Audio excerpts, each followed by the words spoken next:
Jonah chapter 1 verse 15. Then they took Jonah and threw him overboard, and the raging sea grew calm. At this the men greatly feared the Lord, and they offered a sacrifice to the Lord and made vows to him. But the Lord provided a great fish to swallow Jonah, and Jonah was inside the fish 3 days and 3 nights. From inside the fish Jonah prayed to the Lord, his God. He said, "In my distress I called to the Lord, and he answered me. From the depths of the grave I called for help, and you listened to my cry. You hurled me into the deep, into the very heart of the seas, and the currents swirled about me. All your waves and breakers swept over me. I said, I have been banished from your sight, yet I will look again towards your holy temple. The engulfing waters threatened me, the deep surrounded me. Seaweed was wrapped around my head. To the roots of the mountains I sank down, the earth beneath barred me in forever. But you brought my life up from the pit, O Lord my God. When my life was ebbing away, I remembered you, Lord, and my prayer rose to you, to your holy temple. Those who cling to worthless idols forfeit the grace that could be theirs. But I, with a song of thanksgiving, will sacrifice to you. What I have vowed, I will make good. Salvation comes from the Lord." And the Lord commanded the fish, and it vomited Jonah onto dry land. Let's keep that open in front of you. Listen, I know the score. I know the score. The reality is that we want a God of our own making. We want a God who's a little bit like a sky fairy. You know, the kind of sky fairy who gives us what we want and lets us plough our own furrow, write our own story, do our own thing most of the time. Maybe occasionally, sprinkle a little bit on our kids over here and a little bit of fairy dust over here on that situation and sort everything out.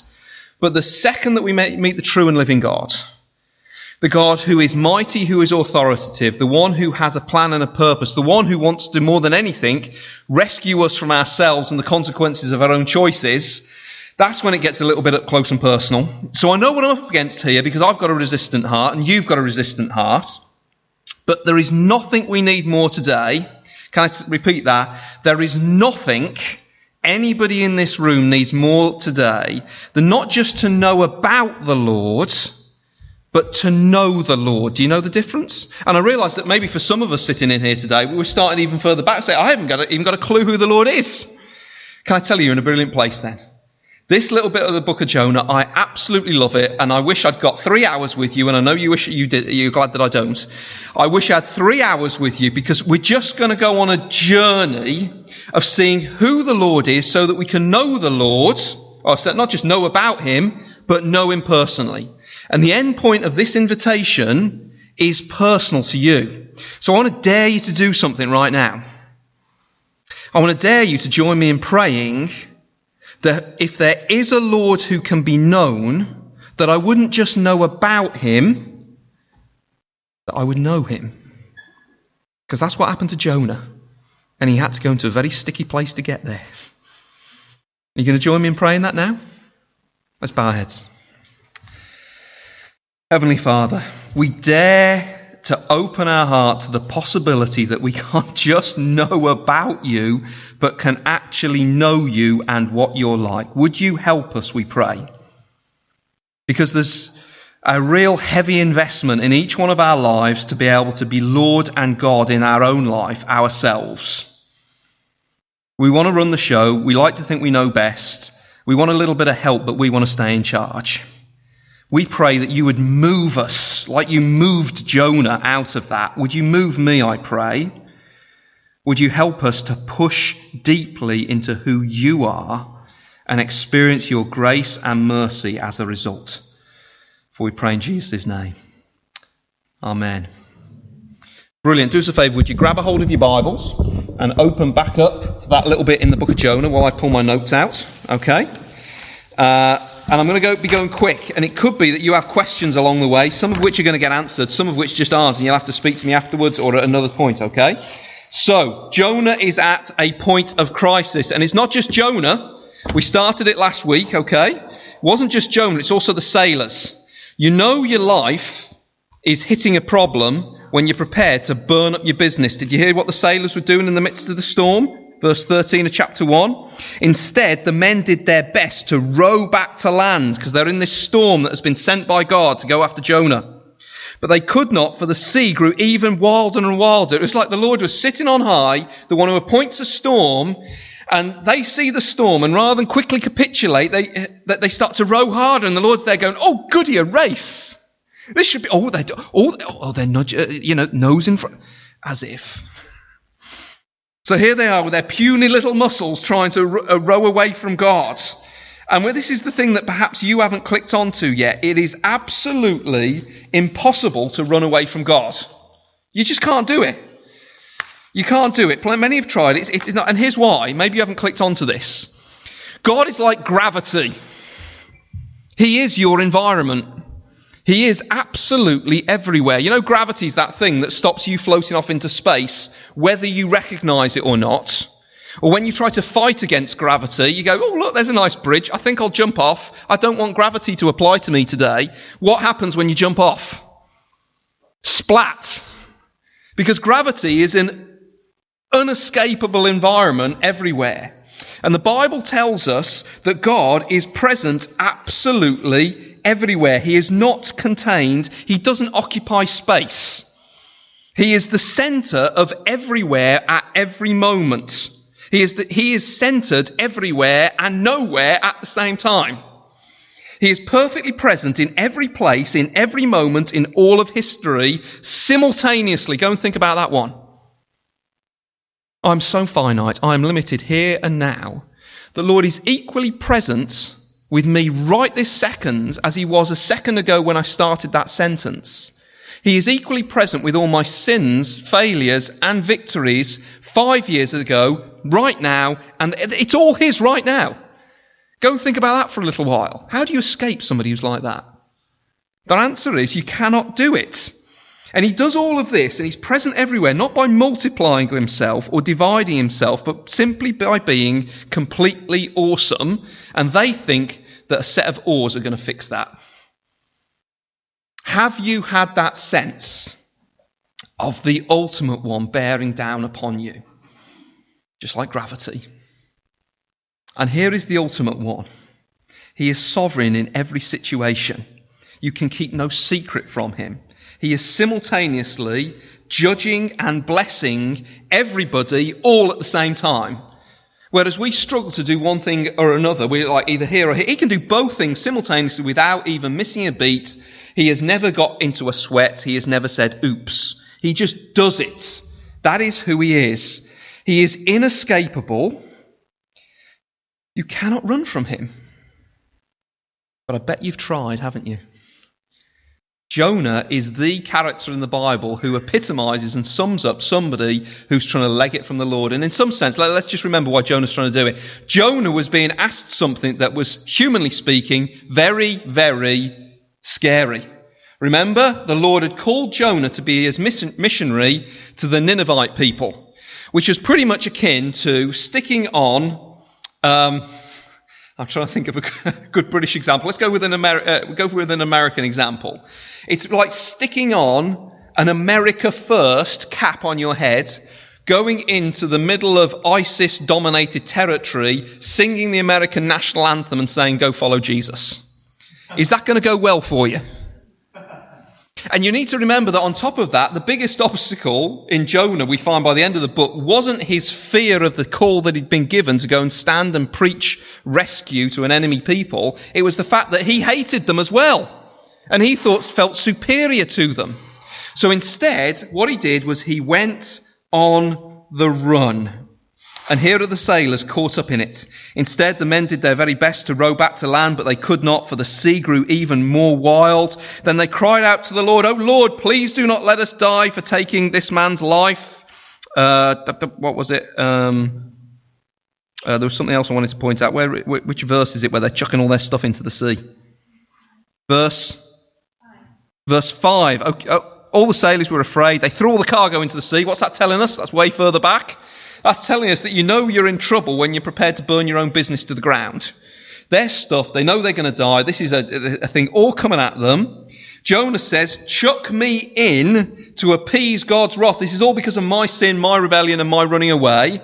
And in case they weren't quite sure whether that was the case, verse 15, then they took Jonah, threw him overboard into the raging sea grew calm. God appointed the sea, and God could flatten it and bring it down. God makes appointments, okay?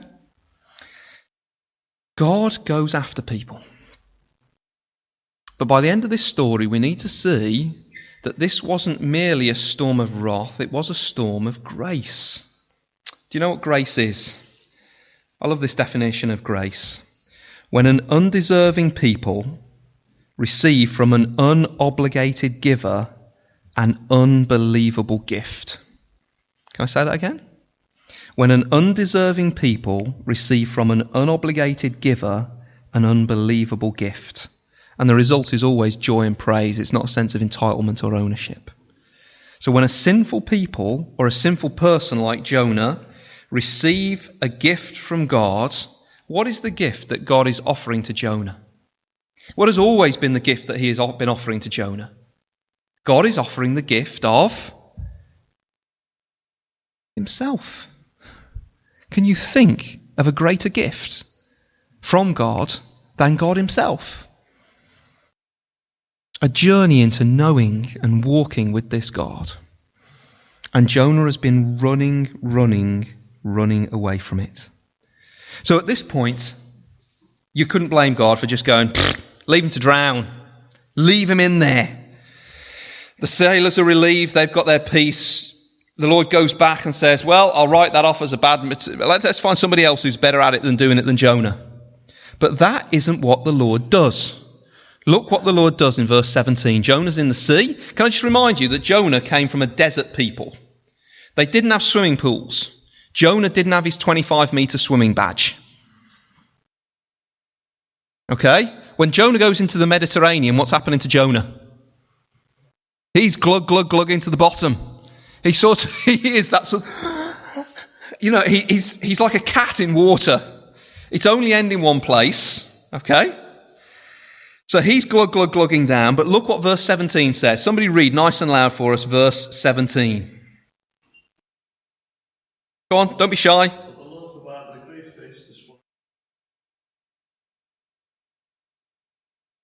Now that word provided pops up in this book loads of time because it tells you who is behind everything that's going on. It's the word appointed. It said earlier in chapter 1 that God appointed a storm. So he appoints a storm of wrath that will sink the boat and Jonah.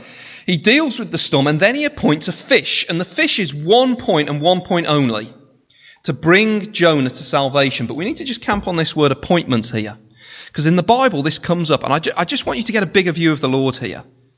It tells us in the Bible, Job chapter 7 verse 3, that God appoints nights of trouble for his people.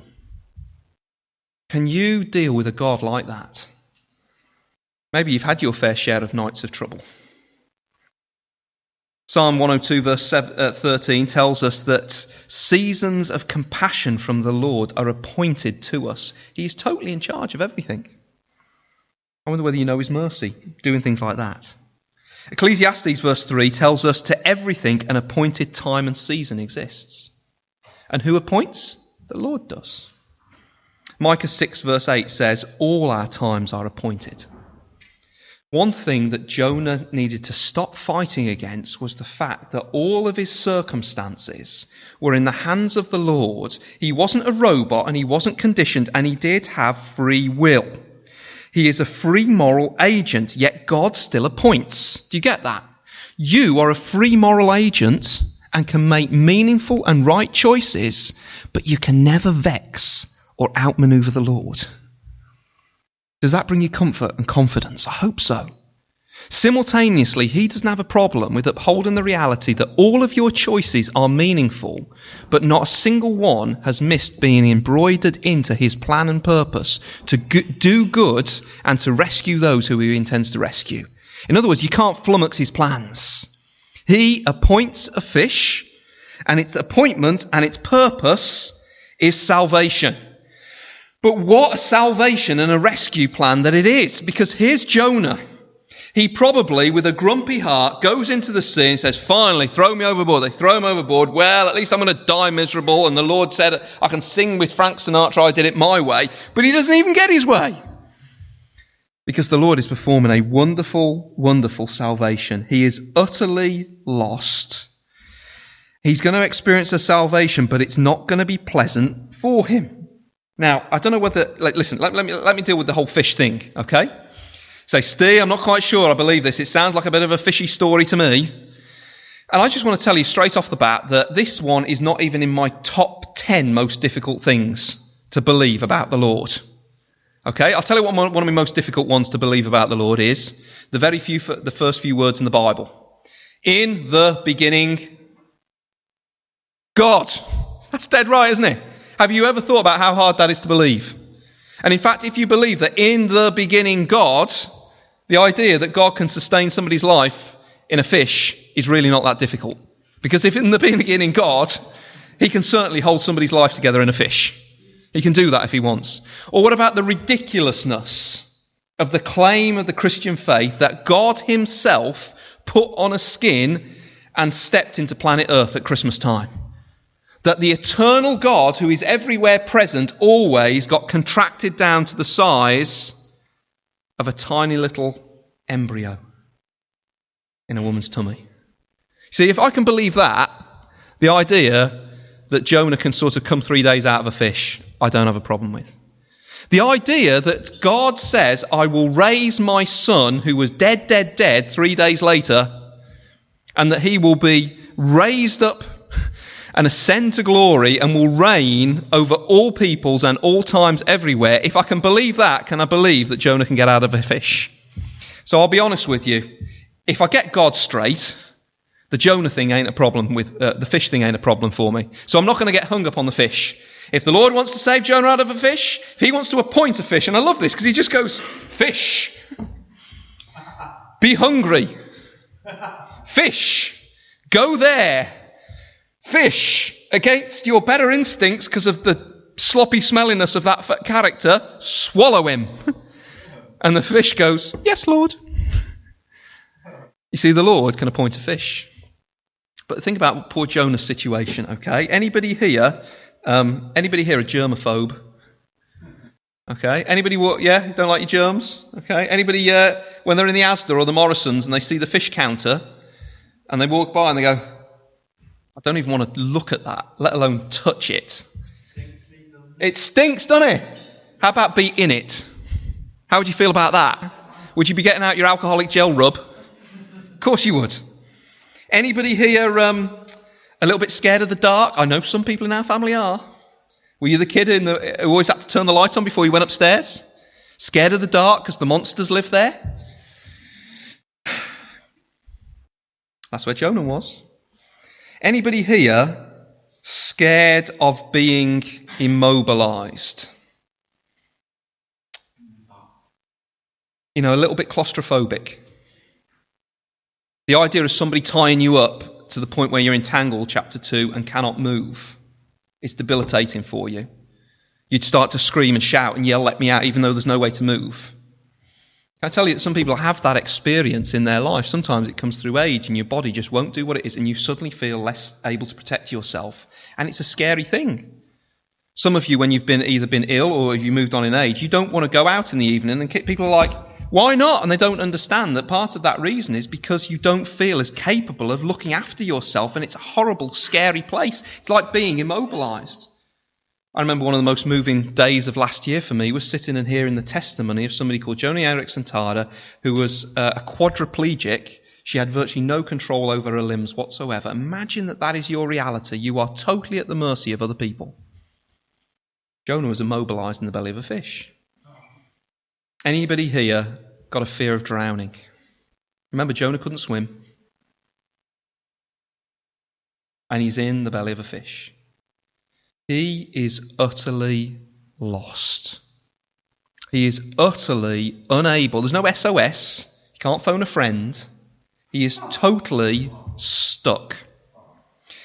And whether you have recognized it yet or not, that is the Bible truth that hangs over each and every one of us both in our circumstances, but even more importantly, in our standing before God. We are spiritually lost in a prison of our own making, trapped and sinking. And I know some of you are doing a great job of treading water, aren't you?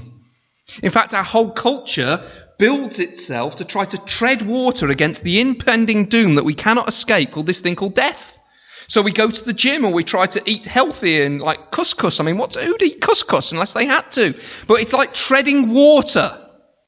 Because but a day is going to come when you run out of energy and you start to sink, and maybe it'll be in a hospital room with your family around the bed or near a hospice or something like that. And a point will come when you can no longer tread water and death will come upon you, and you need to have an answer for that, but you have none because you can't phone a friend then. You are utterly immobilized, you are drowning, you are sinking, you are going into darkness. And what can you do about it? The government aren't going to provide an answer. You can go to a bland funeral that pretends like you're just going to be in the next room and you've never really left us, but we all know that that's a load of bumpkin. It's rubbish. What can you do when death closes in around you and entangles you? You are utterly lost. You cannot do anything about the judgment of God rightfully coming against you. You cannot fight it back. Jonah was utterly, utterly lost.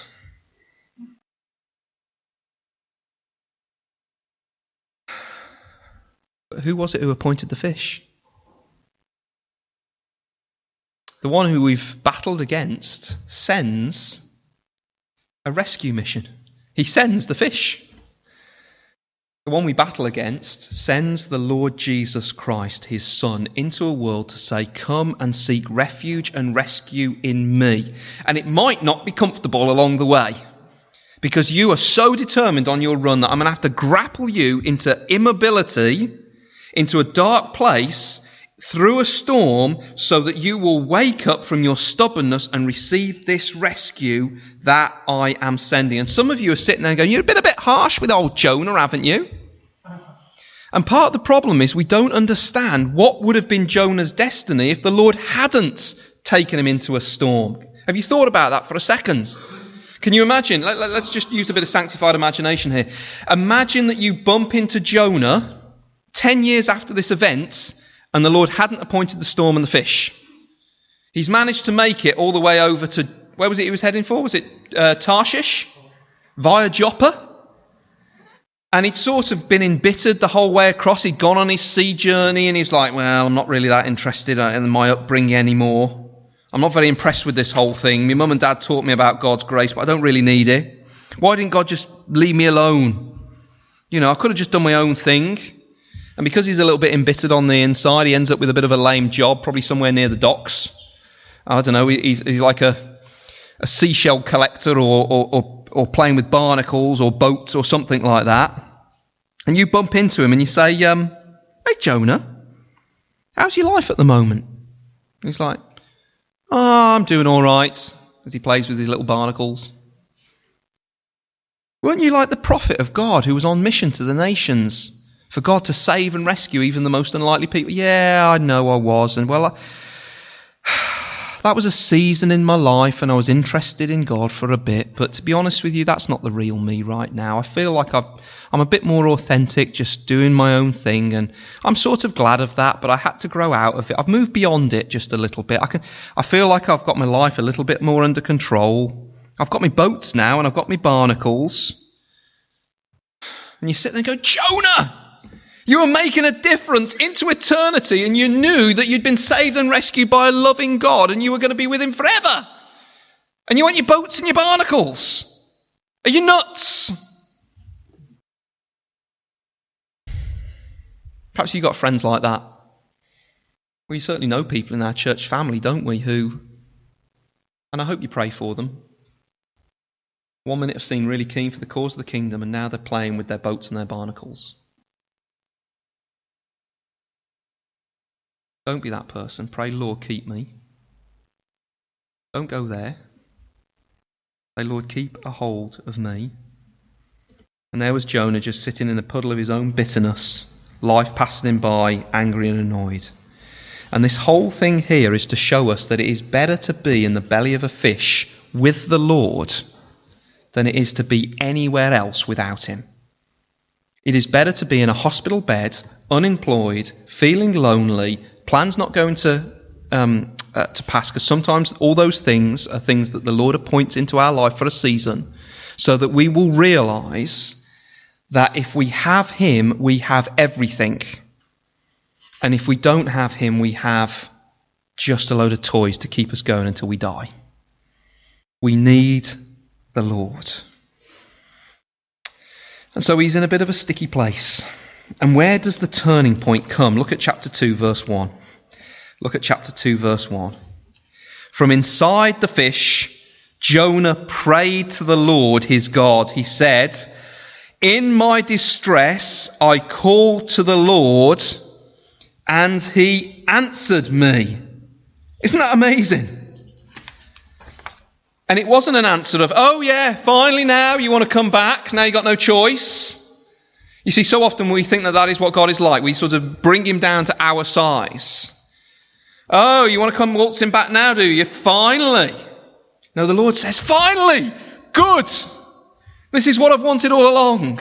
Jonah, I want you to experience my grace and mercy." And do you notice that grace and mercy comes to in his life when Jonah has nothing to offer? Don't you dare think that you will somehow butter the Lord up with something that you can bring to the deal. That's what religious people try to all the day. "I'm going to bring you my good achievements. I'm going to bring you my promises of change. I'm going to bring you my best ambition. I'm going to say to you, look, I will be this if you'll only help me." The Lord goes, "Pfft. You get me when you've got nothing to bring." And Jonah had nothing, trussed up like a chicken in a smelly, germ-ridden prison of his own making. And all he can do is cry out and say, "Lord, please help me. I've got what I deserve." And even as he starts to tell the Lord that, do you notice what's happening? And this is what happens when you pray. You know, some people say to me sometimes, "I've tried praying about my situation and it didn't work." And the problem there is that we sometimes view God as like one of those hotel concierges. I've never been posh enough to go to a hotel and actually go to a concierge and say, "This is what I want." But that's the idea, isn't it? You go up and say, "Yeah, this is what I want. This is my script. Fulfill it. Fix it." Have you noticed how bad God is at doing that? Because we've got the wrong idea of prayer. We think that prayer is about us telling God what he needs to do for us, and then we stand there surprised when he doesn't do it. Prayer isn't about changing God. God already knows what the script is, and he already knows what is needed. Prayer is about us going to the Lord and saying, "I agree. I've been seeing this whole thing through my lens, my view. I've been cherishing and holding on to my strategies and the things I want to live for." And for Jonah, it was his racial bitterness and his superiority and his fear, and he was justifying it and protecting it. And he wanted to see everything through the lens of this, and he finally surrenders and he goes, "No, Lord, you are right." Look at verse 1 and 2. Verse 2 and 3. "In my distress I called out to the Lord, and he answered me. From the depths of the grave I called for help, and you listened to my cry. You hurled me into the deep, into the very heart of the seas, and the currents swirled about me, and all your waves and breakers swept over me." He said, "I have been banished from your sight, yet I will look again towards your holy temple." He said, "I agree with you, Lord. I surrender. I want to see with your eyes. I want to embrace your evaluation of the situation. And I come to you purely on the grounds of your goodness and grace. I have nothing to offer." And Jesus comes to us every single day with the promise of the rescue that he achieved at the cross. You know, Jonah realised that the only way to relate to God was going to be on the basis of grace. I'm already running short of time, so I've got to cut this short, and I just want to point out to you two things. Look at this. In verse 4 and verse 7, what do you notice that he looked to or saw? What did Jonah look to and see? A holy temple. And some of you have heard me explain this before, but let me do it again. Why does looking to a holy temple make the difference? Why is it the place where he takes the stand? Because if you were a 5th century BC, 6th century BC Jewish person, the centre of the world was Jerusalem. And at the centre of Jerusalem was a temple. And in the centre of the temple was the most holy place, and in the where it was viewed that the Lord dwelt, but nobody was allowed into that area because their sin had cut them off from the presence of God. They could not know God. But right in the middle of that most holy place, in the middle of the holy city, in the middle of the whole earth, was an ark. And on top of that ark was what was called the atonement cover, or the mercy seat. And once a year, a sacrifice, a spotless lamb, its blood was spilt to cover over the sin of the people, and the blood was put on the top of the mercy seat. So that the box that contained the law that they should uphold but couldn't, and that pointed out all their failures and all their sins and all their best attempts to run away from the Lord and make their life all about them, all of it, before it could get to God, there was a covering of blood to pay for the sin. So that even a sinful people could have access to a true and living God, purely by the grace of the death of another. And Jonah said, as he was stuck in that fish, knowing that he was caught in a prison of his own making, knew that he was trapped and he was facing judgment, he said, my only hope in the midst of that is to look to the thing that was a promise of. And this side of the cross, we know that it is Jesus. Jesus is our atonement. He is the perfect, spotless Son of God who came willingly, went to a cross, and his blood was spilt to cover our sin, so that even sinners as we are can have access to the true and living God. And faith today isn't me saying, I will do more. Faith today is us saying, Jesus has done it all. He has opened the way, so that even when I feel the weight of my own failure, even when I'm trapped by my own sin, even when I'm tempted to rebel against the living God, I look up and say, Jesus' blood has covered it for me. I am still a child of God. I've been beckoned in and brought near. That is the undeserved gift from an unobligated giver. That is grace. In the 1950s, there was a conference of world religious leaders, and they were bringing to the discussion, they were trying to say, what is it that each of these world religions bring that is unique? Because there's a sense in which all religions follow a similar pattern, or most of them do. You know, you have a code or a sense of something bigger, or a sense of the transcendent, or a creation narrative, or something like that. What is it that is different about Christianity compared with all other world religions? And they listened and they thought, and they realised that the answer was grace. Grace. Now, how does that work? All of the religions, including secularism, by the way, has some version of karma. Do you get what karma is? You get out what you put in. If you bring bad into the world, bad will come back against you. You bring good into the world, you get some sort of reward. You get what you deserve.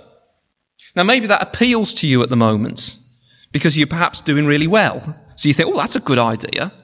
But for those of us in the room, which is, well, all of us who are doing pretty bad, that's a crushing idea. Only Christianity says we are all bad and God lavishes grace on anyone. Now, at this conference, the religious leaders agreed that that is weird. That before we had done anything to deserve it, when we are stuck in a fish and sinking in a storm, all the blessings of God come to us for free, so that there is a radical change inside of us. Jonah was tempted to believe that the Lord in that fish had forsaken him. In fact, he cries out in one of the verses, you know, you beheld me not, or something like that. Is it verse 7? Hold on. Where is it? When my life was ebbing away, no, before that. Verse 4, I've been banished from your sight. He had this idea that the Lord had forgotten him. And maybe you're tempted to think that the Lord forgets you when you're at your worst. Can I tell you, he doesn't. He is right there with you. So I just wanted to, I've just got a couple of examples as to how this worked, and I wanted to bring them to you. Some of you, maybe you don't quite get grace, but do any of you listen to U2? The band U2, pretty much biggest band in the world. Yeah, some of you oldies are nodding, some of you youngies are they're really old. Okay. A few years back, Bono, the lead singer with the silly glasses, he was interviewed by French media, And he was the media was getting really annoyed because he kept bringing up Jesus. Of course, being French, pretty secular, pretty uninterested. So finally, the interviewer, a bit exasperated, he just says, tries to take it in another way, and he goes, look, do you think appalling things happen when people get religious? This is Bono's reply. It's a mind-blowing concept that the God who created the universe might be looking for company. A real relationship with people. But the thing that helps keep me on my knees is the difference between grace and karma. What's that, says the journalist. I don't know what that means. At the centre of all religions is the idea of karma, that what you put out comes back to you. An eye for an eye, tooth for a tooth. In physical laws, every action is met with an equal or opposite reaction. Yet along comes this idea called grace, which upends all of that. Love interrupts the consequences of our actions, which in my case is very good news because I've done a lot of stupid things. Like what, goes the journalist. Well, that's between me and God, says Bono. But I'd be in trouble if karma was going to be my final judge. It does not excuse my mistakes, but I'm holding out for grace. I'm holding out that Jesus took my sins onto the cross because I know who I am, and I hope I don't have to depend on my own religiosity. So I wonder whether some of you want to rush out today and buy the album with one of the songs, Grace, on it. In that song, it's Grace. Bono pictures, it's great because Bono pictures Grace as a woman. And this is what the woman is saying. When you really get it, she takes the blame, she covers the shame, she removes the stain. She travels outside of karma. She makes beauty out of ugly things. That's just what she does. You get the idea of grace? Of course, when I say grace, I'm guessing loads of you keep thinking about the song Amazing Grace. In fact, Tommy, you've got the video of the story of Amazing Grace with you today, haven't you? Somebody needs to pinch that off him. But it was written by a guy called John Newton. He had a godly mom and an evil, wicked dad. His mum died and he was raised by his dad, who was a seafarer. He had the reputation of cussing for 2 hours straight without repeating himself. Now that's a real skill. Even most people in speak can't do that.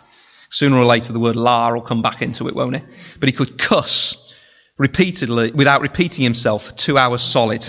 This is John Newton's dad. And his son took after him and became a very mean guy. Out at sea, he was hated, he was drunken and he was abusive.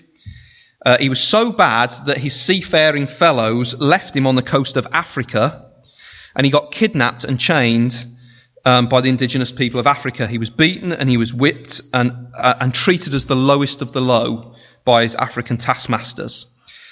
He was a mess of a human being, and he eventually managed to get free from that. He escaped on a boat, but he was numbed by hate. He loathed African people, he loathed seafarers, and he was going to take out his rage on Africa. So he became a slave trader. He would buy families, he would separate them, he would sexually assault them, he would murder some, he would torture some, he would sell them. He was a dark, dark person. And one day, God sent a storm onto a boat that he was on, and he was absolutely determined he was going to sink. And this was a guy who had wasted his life on drunkenness and hate. And strangely, and he didn't know where it came from, but as he faced the prospect of dying yet again, and this time it was just subtly different, 3 words came out of his mouth. In his utter helplessness and lostness, he cried out 3 words: God, help me. And he didn't die that day. He got sick. He eventually got to land.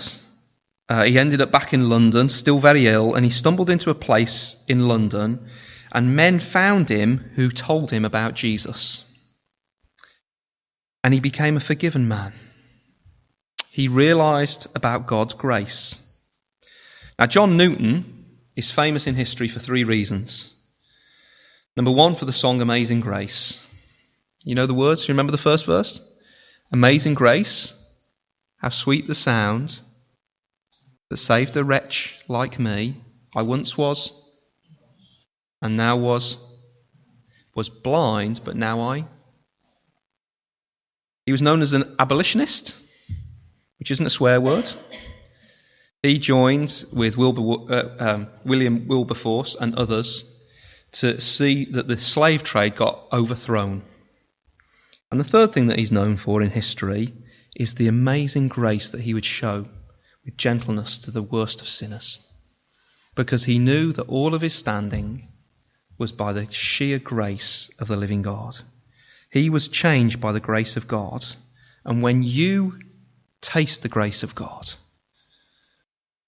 you get changed too. Jonah was being changed in the belly of the fish. I don't know where you are at spiritually today.